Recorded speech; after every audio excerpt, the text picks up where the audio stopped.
Puisqu'avoir un beau vélo de route ne suffit pas, on vous fait aujourd'hui un top 5 sur les équipements essentiels pour la pratique du vélo de route. Numéro 1, le numéro 1, c'est le casque. Il existe différents types de casques. Bien entendu, ils répondent tous aux mêmes normes minimum de sécurité, les normes européennes. Certains vont un petit peu plus loin avec des systèmes qui permettent de dissiper l'onde de choc, comme le système MIPS par exemple.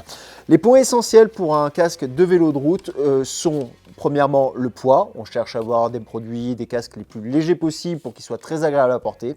Et également la ventilation. Un casque très ventilé au niveau frontal, au niveau latéral et au niveau de l'occipital sera un casque qui sera agréable à porter, que vous soyez en plaine en hiver ou au sommet d'école en été. Le casque, enfin, petite variante, on va retrouver aujourd'hui des casques très aéros. On a des vélos aéros, et bien on a les casques qui sont dédiés également. Le numéro 2. Le numéro 2, il est très simple et pourtant essentiel, c'est la paire de gants. Alors bien entendu, on va retrouver les gants hiver, on va retrouver les gants été, mais surtout on va retrouver les mêmes caractéristiques dans le choix de ces gants. La première des choses, bien souvent, donc, on va prendre des gants qui ont des inserts intérieurs qui permettent d'avoir un petit peu plus de confort sur le cintre. Ça permet quoi? Ça permet d'aller un petit peu plus loin dans la distance, de passer les 100 km, les 150 km sans fourmillement dans les mains et avec beaucoup de confort.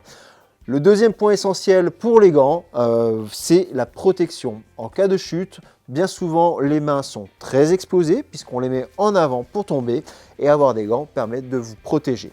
Donc le numéro 2, l'essentiel, les gants. Le numéro 3 est également essentiel, les lunettes.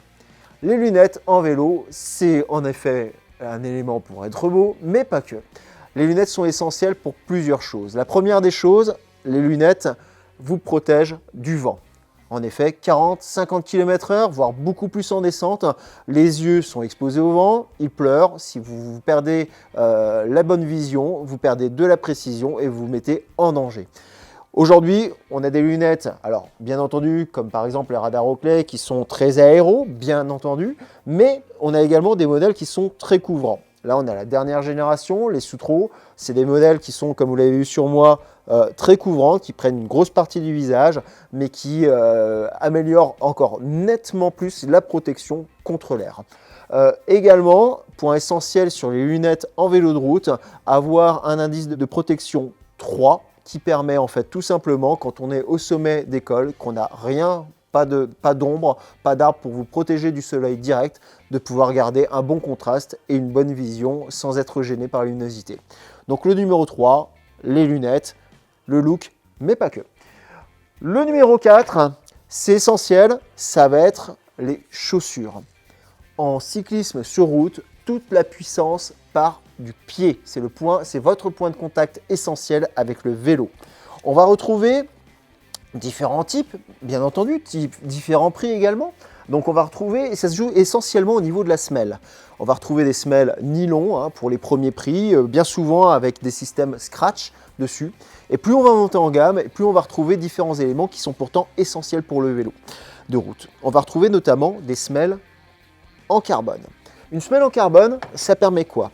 Eh bien, on a une meilleure rigidité. Ça permet déjà de transmettre beaucoup plus de puissance. Une semelle carbone également, dans le temps, ça vieillit beaucoup mieux. La rigidité reste à travers les années et à travers les kilomètres. Donc, on va retrouver également sur les modèles un petit peu plus haut de gamme des systèmes de serrage type BOA. Ce système de serrage permet d'unifier et de répartir complètement le serrage de votre chaussure sur le pied. C'est très agréable, très confortable et ça permet également de bien caler le pied pour transmettre un maximum de puissance. Enfin, le dernier point, le numéro 5. Le numéro 5, ce n'est pas forcément le plus esthétique sur un vélo de route, ça va être la sacoche. Ce n'est pas nécessairement le plus esthétique, mais c'est certainement l'un des plus importants. En effet, un vélo de route, il faut partir quand même avec une petite cartouche, une pompe, une chambre à air, voire même un petit coupe-vent.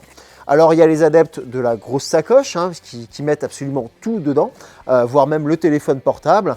On peut bien entendu se servir des petites poches qu'on a derrière nos maillots de vélo pour mettre par exemple le téléphone et différents éléments et du coup partir sur des sacoches beaucoup plus petites, beaucoup plus aéros qui viennent se caler directement derrière la selle. Voilà, j'espère que vous avez eu toutes les informations qu'il vous fallait et un petit peu moins de doutes sur les bons éléments à savoir pour bien choisir votre matériel. Si vous avez des questions, vous n'hésitez pas à les poser donc, en commentaire juste ici en dessous. Vous pouvez vous abonner à notre chaîne si vous voulez plus d'informations et plus de sujets pour les prochaines émissions. À bientôt!